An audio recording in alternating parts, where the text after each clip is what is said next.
সাত জেলায় বন্যা ও পাহাড় ধসের কারণে বিপর্যস্ত জনজীবন। টানা বর্ষণ আর পাহাড়ি ঢলের প্রভাবে বহু এলাকার ঘরবাড়ি প্লাবিত হয়েছে। কোথাও আবার পাহাড় ধসে ক্ষয়ক্ষতির ঘটনা ঘটেছে।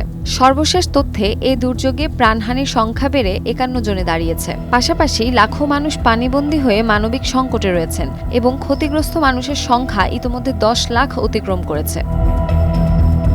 ১২ জুলাই এক প্রতিবেদনে দুর্যোগ ব্যবস্থাপনা ও ত্রাণ মন্ত্রণালয় জানায়, রোববার দুপুর ১২:৩০ পর্যন্ত বন্যা প্লাবিত হয়েছে এসব জেলার ৫৯টি উপজেলা। বন্যায় পানিবন্দী পরিবার ২,৬৭,৯১৮টি। ক্ষতিগ্রস্ত হয়েছে ১০,২২,৯৬৩ জন। মন্ত্রণালয়ের হিসেবে বন্যা, পাহাড়ি ঢল ও পাহাড় ধসে মৃতের সংখ্যা দাঁড়িয়েছে ৫১। শনিবার মৃতের সংখ্যা ছিল ৪৪।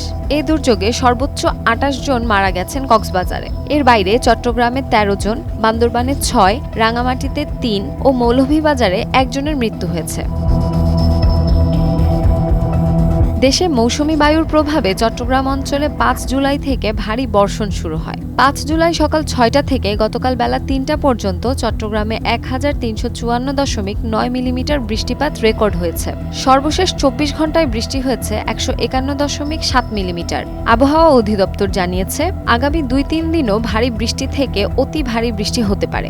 চট্টগ্রামের পর সিলেট বিভাগের মৌলভীবাজার ও হবিগঞ্জেও বন্যা শুরু হয়।